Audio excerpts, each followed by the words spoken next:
Assalamualaikum warahmatullahi wabarakatuh.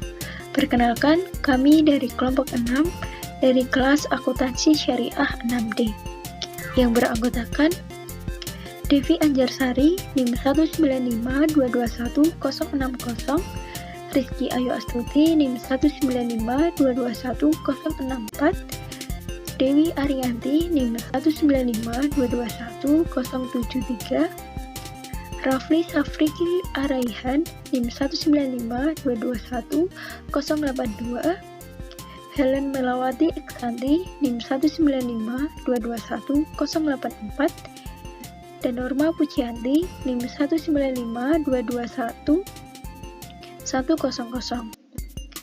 Kami akan mempresentasikan hasil diskusi kelompok kami mengenai analisis laporan keuangan lembaga amil zakat. Berikut pemaparan dari kelompok kami. Yang pertama di sini definisi OPZ. OPZ sendiri singkatan dari Organisasi Pengelola Zakat.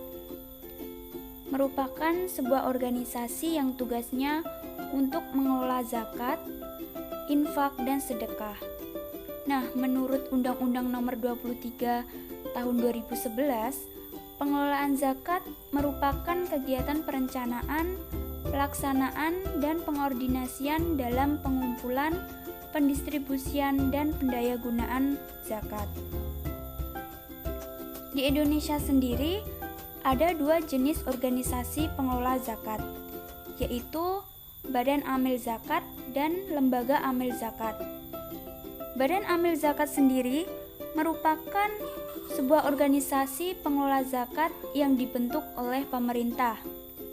Sedangkan Lembaga Amil Zakat sendiri itu merupakan lembaga yang dibentuk oleh masyarakat yang bergerak di bidang dakwah, pendidikan, sosial, dan kemaslahatan umat, tetapi tetap di bawah pengawasan pemerintah. Selanjutnya yaitu tugas OPZ. Tugas dari organisasi pengelola zakat sendiri itu memiliki tugas untuk mengelola zakat, infak, dan sedekah. Organisasi pengelola zakat mempunyai tugas pokok yaitu mengumpulkan, mencatat, mendistribusikan, dan mendayagunakan zakat sesuai dengan ketentuannya yang dilakukan oleh Badan Amil Zakat dan Lembaga Amil Zakat. Tujuan dari pengelolaan zakat yaitu untuk meningkatkan efektivitas dan efisiensi pelayanan dalam pengelolaan zakat, meningkatkan manfaat zakat untuk mewujudkan kesejahteraan masyarakat dan penanggulangan kemiskinan. Standar pelaporan organisasi pengelolaan zakat. Yang pertama yaitu standar pelaporan OPZ. Pelaporan keuangan pada awalnya mengacu pada pernyataan standar akuntansi keuangan atau PSAK 45 yang digunakan oleh organisasi non-profit dan yayasan. Dalam perkembangannya Forum Zakat atau FOZ yang beranggotakan beberapa organisasi pengelola zakat atau OPZ berusaha merancang standar pelaporan yang lebih sesuai dengan karakter pengelolaan zakat dan pada akhirnya menjadi bahan dalam perumusan standar definitif bersama Ikatan Akuntansi Indonesia atau IAI. Untuk pengelolaan zakat, infak, dan sedekah yang menjadi pedoman adalah PSAK 109. PSAK 109 bertujuan untuk mengatur pengakuan, pengukuran, penyajian, dan pengungkapan transaksi zakat dan infak atau sedekah. Dengan adanya PSAK 109 ini, maka setiap OPZ akan memiliki standar pelaporan yang sama dan sifatnya mengikat. Sebagai lembaga publik, organisasi pengelolaan zakat penting untuk membuat laporan keuangan sesuai dengan PSAK 109 yang pada intinya untuk menguatkan sistem entitas syariah. OPZ juga akan mendapatkan sertifikat kepercayaan oleh masyarakat, lebih tepatnya muzaki yang telah memberikan amanah kepada amil dalam menyalurkan zakatnya. Tujuan OPZ membuat laporan keuangan.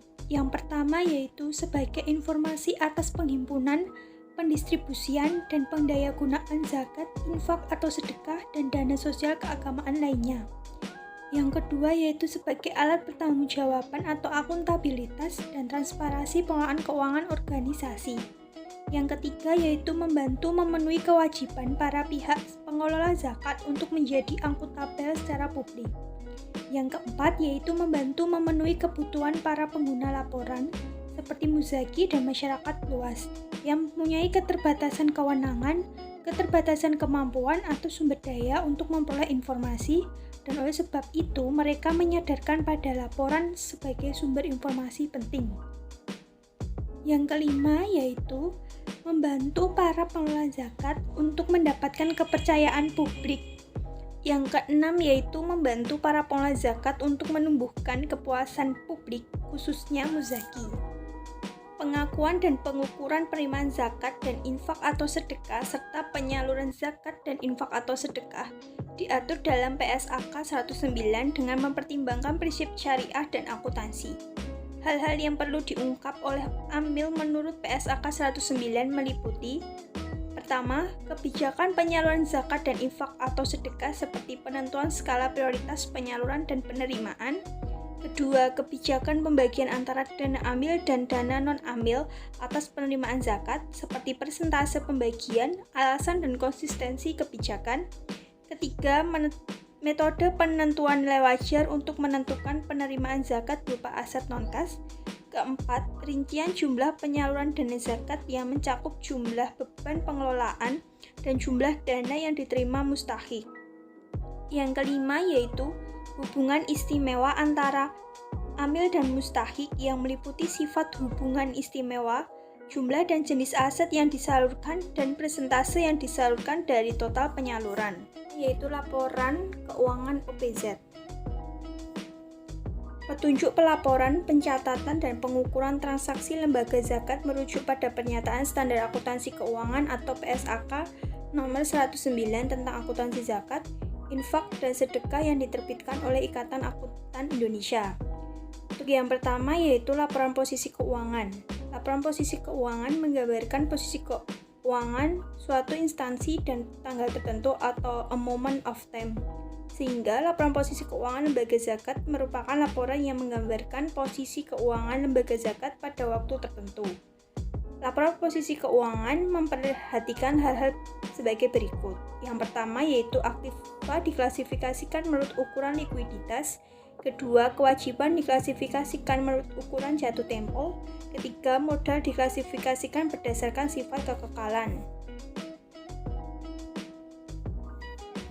Dalam hal institusi lembaga zakat tidak terdapat akun modal.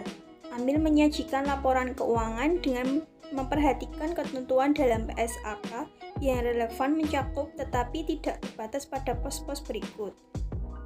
Yang pertama, aset, yaitu terdiri dari kas dan setara kas, piutang, efek, serta aset tetap dan akumulasi penyusutan. Yang kedua yaitu liabilitas, terdiri dari biaya yang masih harus dibayar dan liabilitas imbalan kerja. Yang ketiga yaitu saldo dana yang terdiri dari dana zakat, dana infak atau sedekah, dan dana amil. Nah, berikut ini untuk ilustrasi laporan posisi keuangan lembaga zakat berdasarkan PSAK nomor 19. Untuk aktiva yang terdiri dari aset lancar terdiri dari kas dan setara kas, piutang, dan efek. Untuk aset tidak lancar terdiri dari aset tetap, akumulasi dan penyusutan. Sedangkan pasiva yaitu liabilitas terdiri dari liabilitas jangka pendek yaitu biaya yang masih harus dibayar, dan liabilitas jangka panjang yaitu liabilitas imbalan kerja, serta dan saldo dana yang terdiri dari dana zakat, dana infak atau sedekah, dan dana amil. Oke, baik, selanjutnya kita masuk ke bagian laporan perubahan dana. Laporan perubahan dana menggambarkan kinerja dana yang dikelola, yaitu penerimaan dan penyaluran dana zakat, dana infak atau sedekah, dana amil, dan dana lainnya seperti dana sosial, keagamaan lainnya, dan dana APBN atau APBD jika ada. Amil menyajikan laporan perubahan dana zakat, infak atau sedekah, dan dana amil. Penyajian laporan perubahan dana yang mencakup tetapi tidak terbatas pada pos-pos berikut. Yang pertama ada dana zakat. Dana zakat terdiri dari zakat mal, zakat fitrah, dan zakat perdagangan. Yang kedua, dana infak atau sedekah terdiri dari infak umum dan infak bantuan kemanusiaan. Yang ketiga, terdapat dana amil yang terdiri dari infak khusus operasional dan penerimaan hak amil. Berikut ini contoh format laporan perubahan dana pada lembaga zakat. Bisa kita lihat di sini terdapat laporan perubahan dana entitas amil ABC periode 31 Desember. Di sini terdapat akun-akun dana zakat terdiri penerimaan terdiri dari penerimaan muzaki entitas, penerimaan muzaki individual, penerimaan lainnya. Kemudian pada akun penyaluran terdiri dari fakir miskin, rikob, gorim, mu'alaf, fisabilillah, ibnu sabil, amil, dan lainnya. Kemudian dapat akun surplus, sini terdapat saldo awal dan saldo akhir. Kemudian dari akun dana infak atau sedekah, sini ada penerimaan terdiri dari infak, sedekah, terikat atau mukosyadah. Kemudian infak atau sedekah tidak terikat atau mutlakoh. Kemudian penerimaan lainnya. Kemudian pada akun penyaluran ini terdapat atau terdiri dari infak atau sedekah, terikat atau mukoyadah. Kemudian infak atau sedekah tidak terikat atau mutlakoh dan penyaluran lainnya. Kemudian terdapat surplus, saldo awal dan saldo akhir. Kemudian terdapat juga dana amil. Di sini dana amil terdiri dari penerimaan, kemudian ada bagian amil dan dari dana zakat, bagian amil dari dana infak atau sedekah, dan penerimaan lainnya. Kemudian pada penyaluran ini terdiri dari beban pegawai, beban perjalanan dinas, beban umum dan administrasi, beban penyusutan, beban non operasional. Terus terdapat surplus, saldo awal dan akhir. Kemudian ini terdapat dana sosial keagamaan lainnya. Penerimaan ini terdiri dari penerimaan dana sosial keagamaan lainnya. Kemudian penyaluran ini dapat penyaluran dana sosial keagamaan lainnya. Kemudian selanjutnya terdapat surplus, ini ada saldo awal dan saldo akhir. Dan yang terakhir dapat dana APBN atau APBD. Sini juga ada penerimaan terdiri dari penerimaan APBN, penerimaan APBD, kemudian penyaluran terdiri dari belanja APBN dan belanja APBD, kemudian terdapat surplus, saldo awal, saldo akhir. Selanjutnya kita masuk ke laporan perubahan aset kelolaan. Laporan perubahan aset kelolaan menggambarkan perubahan aset zakat dan aset infak atau sedekah yang dikelola oleh lembaga zakat. Aset kelolaan ada yang bersifat aset lancar seperti surat berharga syariah dan piutang bergulir. Ada juga yang bersifat aset tidak lancar seperti bangunan, kendaraan, dan aset tetap lainnya. Kemudian Amil menyajikan laporan perubahan aset kelolaan yang mencakup tetapi tidak terbatas pada yang pertama, aset kelolaan yang termasuk aset lancar dan akumulasi penyisihan. Yang kedua, aset kelolaan yang termasuk aset tidak lancar dan akumulasi penyusutan. Yang ketiga, penambahan dan pengurangan. Yang keempat, terdapat saldo awal. Dan yang kelima, yang terakhir, saldo akhir. Nah, berikut contoh format laporan perubahan aset kelolaan pada lembaga zakat. Di sini bisa kita lihat terdapat laporan perubahan aset kelolaan periode 31 Desember 2019. Sini terdapat dana infak atau sedekah, terdapat akun di sini terdapat akun aset lancar kelolaan yaitu piutang bergulir, kemudian juga terdapat aset tidak lancar kelolaan. Sini terdapat kendaraan. Kemudian pada dana zakat sini juga terdapat akun aset lancar kelolaan dan aset tidak lancar kelolaan. Dan terakhir juga terdapat saldo akhir per 31 Desember 2019. Selanjutnya masuk ke dalam laporan arus kas. Laporan arus kas merupakan laporan yang menunjukkan penerimaan dan pengeluaran kas lembaga selama periode tertentu yang dikelompokkan dalam aktivitas operasi, investasi, dan pendanaan. Nah, langsung saja kita bisa lihat berikut ini contoh format laporan arus kas pada lembaga zakat. Di sini terdapat laporan arus kas metode langsung periode 31 Desember 2019. Nah, di sini terdapat arus kas dari aktivitas operasi. Di sini akunnya terdapat penerimaan zakat entitas, penerimaan zakat individual, penerimaan hasil penempatan dana zakat, infak sedekah terikat atau muqayyadah, penerimaan infak atau sedekah tidak terikat atau mutlaqah, penerimaan hasil penempatan dana infak atau sedekah, penerimaan dana sosial keagamaan lainnya, penerimaan piutang bergulir, penerimaan lain, penyaluran zakat, penyaluran infak atau sedekah terikat atau muqayyadah, penyaluran infak atau sedekah tidak terikat atau mutlaqah, penyaluran dana sosial keagamaan lainnya, pencairan piutang bergulir, pembayaran pajak, pengeluaran beban pegawai, pengeluaran beban sosialisasi dan edukasi, pengeluaran beban umum dan administrasi, pengeluaran beban lain-lain. Kemudian didapatkan kas bersih dari aktivitas operasi. Selanjutnya arus kas dari atau untuk aktivitas investasi. Di sini terdapat akun perolehan aset tetap kelolaan, penempatan surat berharga, penempatan investasi, penjualan aset tetap kelolaan, penarikan surat berharga, penarikan investasi. Kemudian dapatkan kas bersih dari aktivitas investasi. Selanjutnya arus kas dari atau untuk pendanaan. Di sini terdapat akun penerimaan utang pihak ketiga, penerimaan APBN atau APBD, penggunaan APBN atau APBD, pembayaran utang pihak ketiga. Kemudian didapatkan kas bersih dari aktivitas pendanaan. Selanjutnya dapat arus kas bersih. Di sini juga terdapat saldo kas dan setara kas awal tahun serta saldo kas dan setara kas akhir tahun. Kemudian pada arus kas dari aktivitas operasi, di sini terdapat akun kenaikan saldo dana yang terdiri dari dana zakat, dana infak sedekah, dan dana amil. Kemudian penyesuaian utuh terdiri penyusutan aset tetap dan penyusutan aset tetap kelolaan.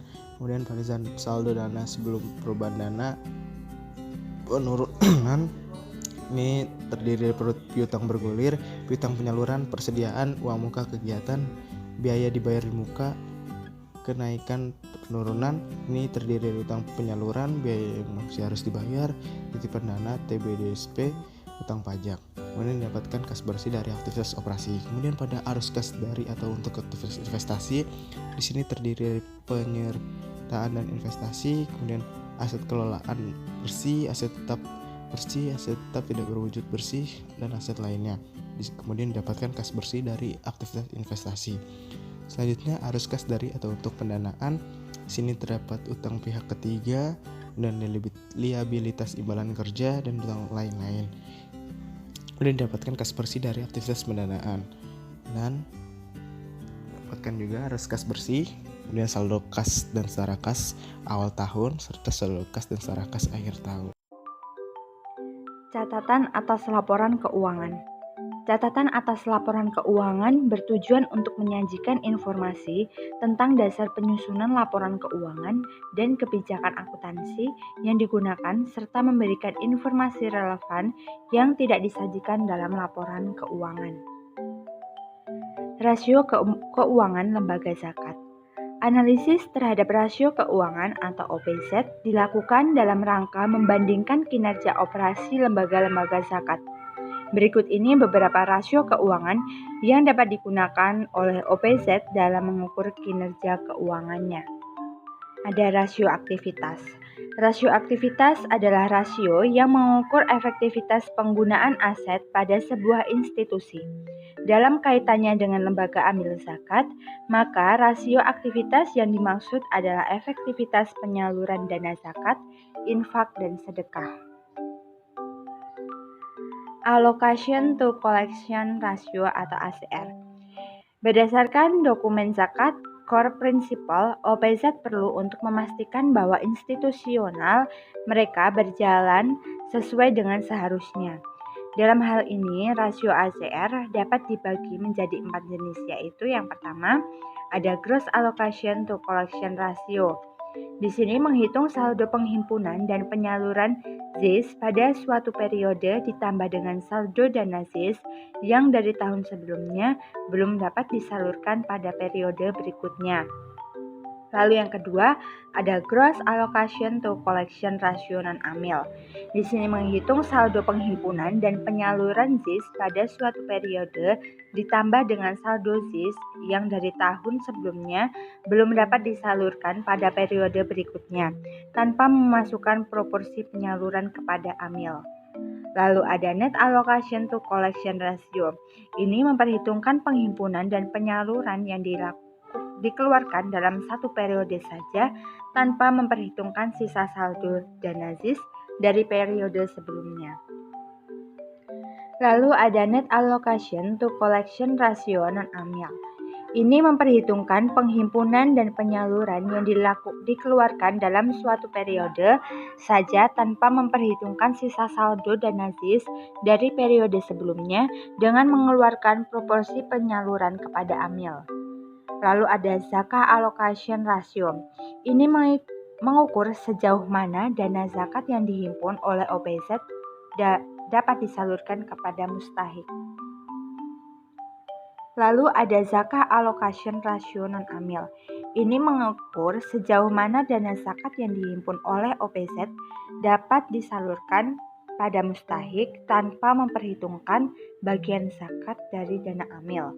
Lalu ada infak and sodaqah allocation ratio. Ini mengukur sejauh mana dana infak dan sedekah yang dihimpuni oleh OPZ dapat disalurkan kepada para mustahik.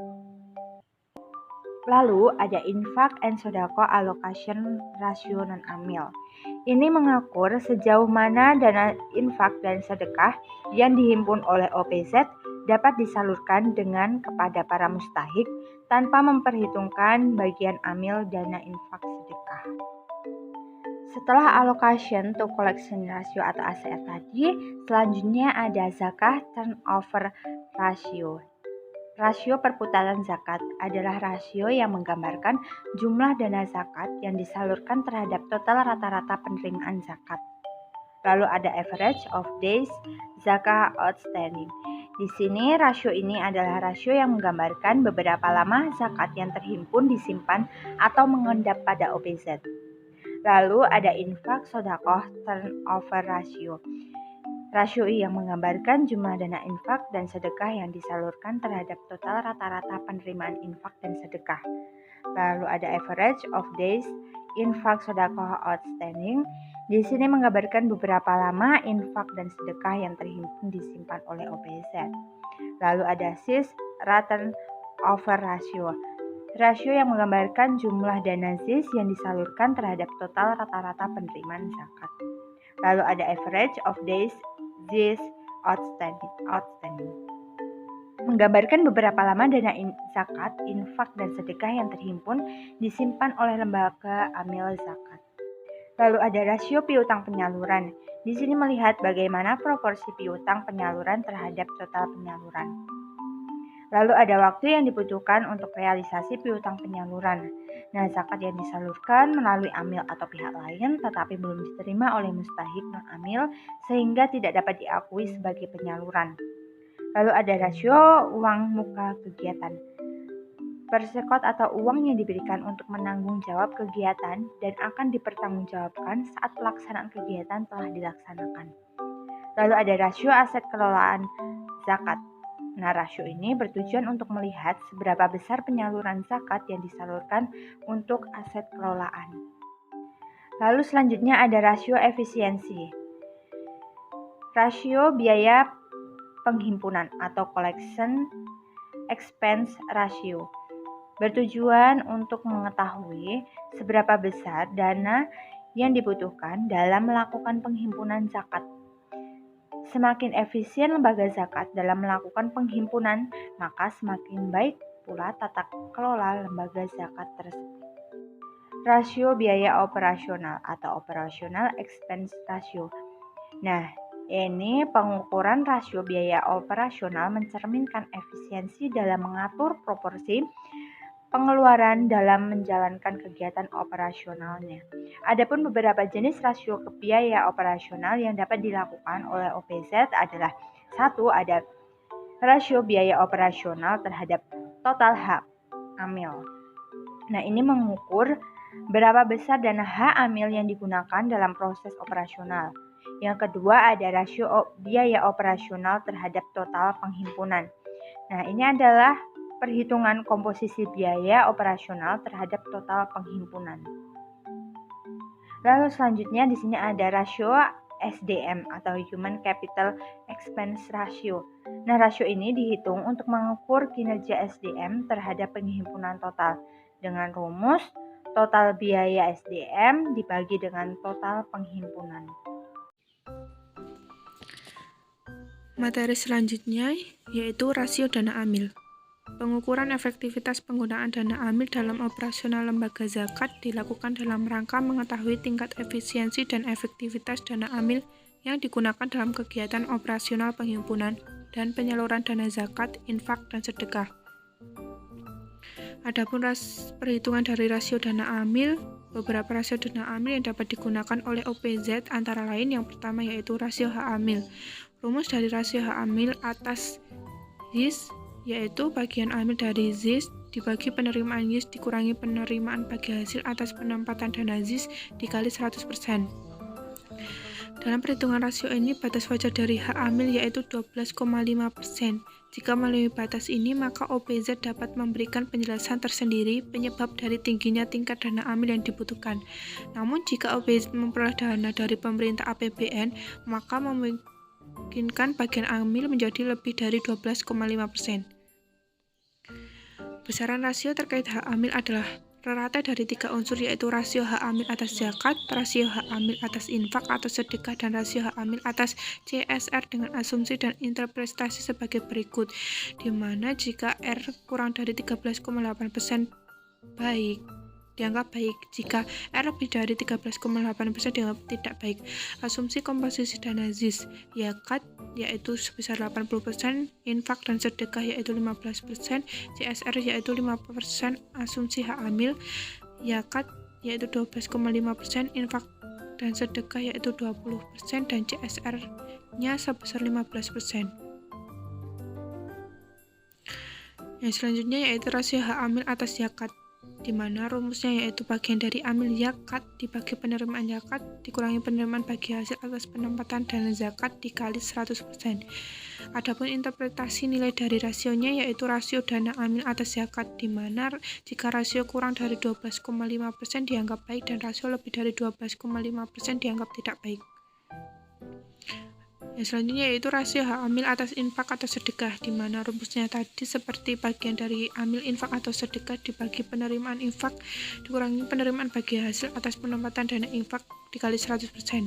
Rasio dana amil atas infak dan sedekah, di mana rasionya kurang dari 20% dianggap baik, jika rasio lebih dari 20% dianggap tidak baik. Rasio hak amil atas CSR, bagian dari amil dari CSR dibagi penerimaan CSR dikurangi penerimaan bagi hasil atas penempatan dana CSR dikali 100%. Interpretasi nilai rasionya yaitu jika rasionya kurang dari 15% dianggap baik dan rasio lebih dari 5% dianggap tidak baik. Selanjutnya yaitu rasio likuiditas atau liquidity ratio, di mana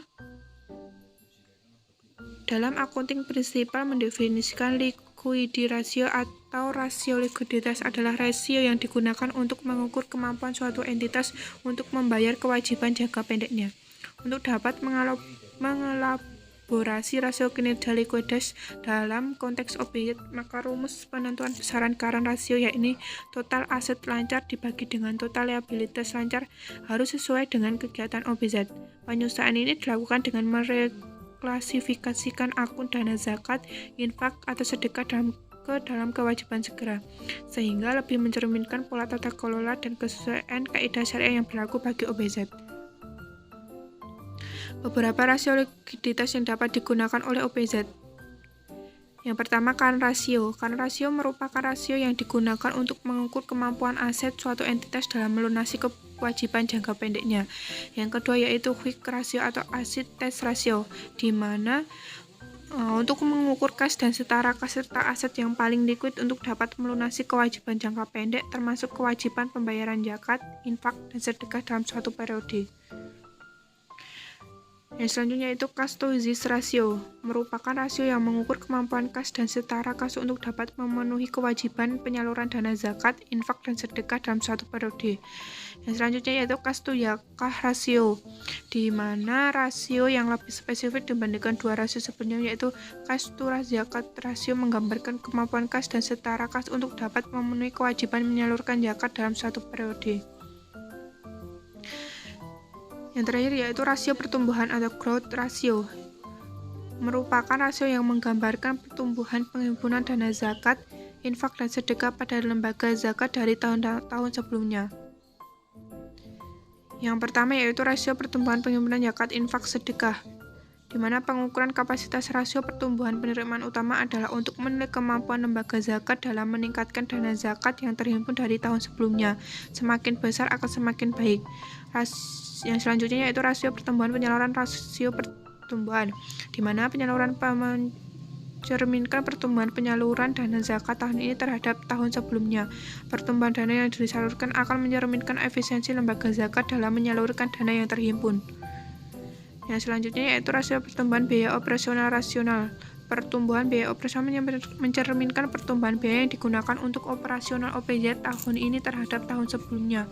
Pertumbuhan biaya operasional yang digunakan dapat mencerminkan seberapa efektif dan efisiensi suatu OPZ dalam mengelola dana yang digunakan untuk kegiatan operasionalnya dalam menyalurkan dana yang terhimpun.